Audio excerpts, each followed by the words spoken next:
नमस्कार दोस्तों, आज हमारी जो वीडियो रहेगी अशोक सुंदरी का रहस्य। अक्सर आपने शिव परिवार की तस्वीर में माता पार्वती, भगवान शिव और भगवान कार्तिकेय और भगवान गणेश को देखा होगा। हम सभी को लगता है कि भगवान भोलेनाथ का परिवार इतना ही है, परंतु क्या आप जानते हैं कि देवों के देव महादेव की एक छोटी बेटी अशोक सुंदरी भी है। हालांकि महादेव की और भी पुत्रियां हैं जिन्हें नागकन्या माना गया है। जया, विषहरा, शामलीवारी, देव और दौतली।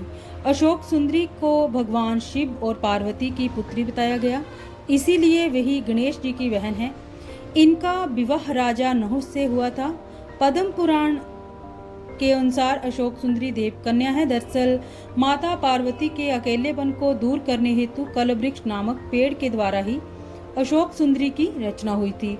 एक बार माता पार्वती विश्व में सबसे सुंदर उद्यान में जाने के लिए भगवान शिव से कहती हैं। तब भगवान शिव अपनी पत्नी पार्वती को नंदनवन ले जाते हैं। वहां माता को कलव वृक्ष से लगाव हो गया और वे उस वृक्ष को लेकर कैलाश आ गई। कलव वृक्ष मनोकामना पूर्ण करने वाला वृक्ष है। पार्वती ने अपने अकेलेपन को दूर करने हेतु उस वृक्ष से ये वर मांगा कि उन्हें एक कन्या प्राप्त हो। तब कलव वृक्ष द्वारा अशोक सुंदरी का जन्म हुआ। माता पार्वती ने उस कन्या को वरदान दिया कि उसका विवाह देवराज इंद्र जैसे शक्तिशाली युवक से होगा।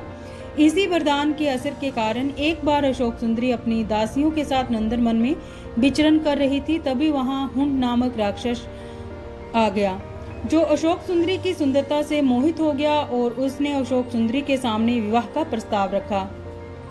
लेकिन अशोक सुंदरी ने अपने वरदान और विवाह के बारे में बताया कि उनका विवाह नहुष से ही होगा।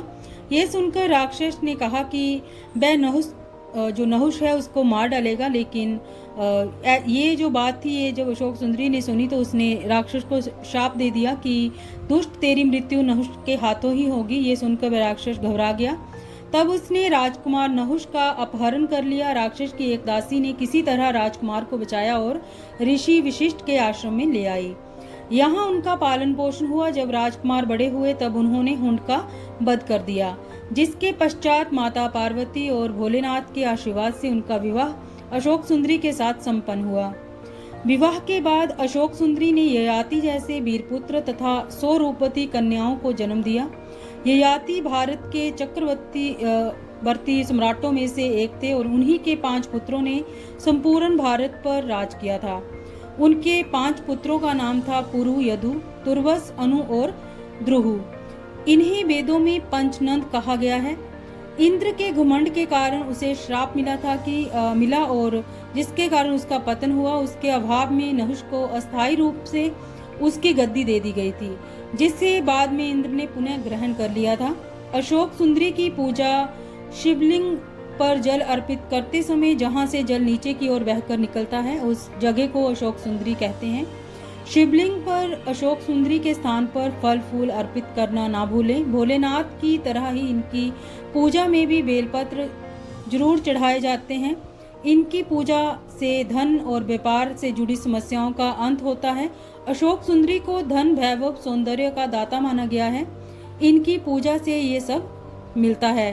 तो ये थी आज की हमारी वीडियो अशोक सुंदरी का रहस्य। तो हो सके जब भी आप भोलेनाथ के मंदिर में जाओ तो अशोक सुंदरी की आप जरूर पूजा करें। धन्यवाद।